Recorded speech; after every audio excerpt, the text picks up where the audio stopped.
ఇంత మంచి క్వాలిటీస్ ఉన్నటువంటి ఒక మహోన్నతమైనటువంటి వ్యక్తి గురించి మనం తెలుసుకునే సందర్భంలో మన కళాశాల సుకృతంగా మనం భావించాలి. మన కళాశాలలో ఆయన ఒక 2 సంవత్సరాలు చదువుకోవడం అనేది చాలా అదృష్టంగా మన కళాశాల చేసుకున్నటువంటి భాగ్యంగా మనము భావించుకోవాలి. అంతటి మహోన్నతమైనటువంటి వ్యక్తి మన కళాశాలకు సార్ వాళ్ళు చెప్పినట్టుగా నేను రాకముందే దాదాపుగా 2 కోట్ల రూపాయలు విలువైనటువంటి contribution. It's very very great contribution. మనకి రూమ్స్ షార్టేజ్ ఉన్నాయి అంటే రూమ్స్ కట్టించారు. కంప్యూటర్స్ షార్టేజ్ ఉన్నాయంటే ఒక 30 కంప్యూటర్లు ఇచ్చి ఒక ప్రత్యేకమైనటువంటి ల్యాబ్ని ఏర్పాటు చేశారు. డెస్కులు కూర్చోవడానికి డెస్కులు లేవు. మీరు గతంలో గమనించినట్లయితే ఈ పుస్తకం మీదే ఉంది. ఈ పుస్తకం మీదే ఆడిటోరియం బొమ్మ ఉంది. ఆడిటోరియంలో కింద కూర్చునేవాళ్ళు పిల్లలంతా కూడా. డెస్కులు లేవు. 300 డెస్కులు, 296 డెస్కులు తెప్పించడం జరిగింది. అలాగే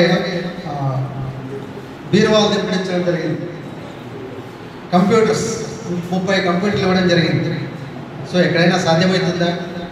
మనం కళాశాలలో చదువుకున్నాం, మనం వెళ్ళిపోదాం, కాలేజీతో పని లేదు అని చాలామంది అనుకుంటుంటారు. కానీ మీరు కూడా ఈ భావన కలగాలి, ఇలాంటి ఆలోచన రావాలి. అంటే అందరూ కూడా ఇన్ని వేల రూపాయలు, ఇన్ని కోట్ల రూపాయలు సహాయం చేయలేకపోవచ్చు. కానీ కళాశాల పట్ల మనకు అభిమానం ఉండాలి. మనం చదువుకున్నటువంటి గ్రామంలో ఉండే పాఠశాల అయితేనేమి, మనం చదువుకున్నటువంటి కాలేజీ అయితేనేమి, మనకు చేతనైనంత, అట్లీస్ట్ మనకు చేతనైనంత సహాయం చేయాలి. మనకు అక్కడ ఉన్నటువంటి విద్యార్థులకు మనం స్ఫూర్తిదాయకంగా ఉండాలి అనే ఉద్దేశంతో శ్రీ చట్టనాథన్ గారు ఇంతటి మహోన్నతమైనటువంటి కార్యక్రమం ఇప్పటికి 4 సంవత్సరాలు అయింది. ఇంకా 10 సంవత్సరాల వరకు ఈ ప్రోగ్రాం కంటిన్యూ అవుతుంది. అది జాకిర్ హుస్సేన్ మరి నాగరాజ్ గారు దీంట్లో ముందుకు పాల్పంచుకుంటారని నేను భావిస్తున్నాను.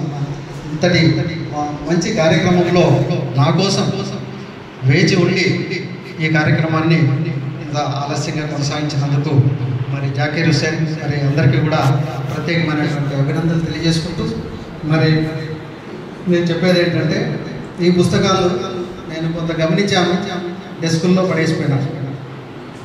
కొంతమంది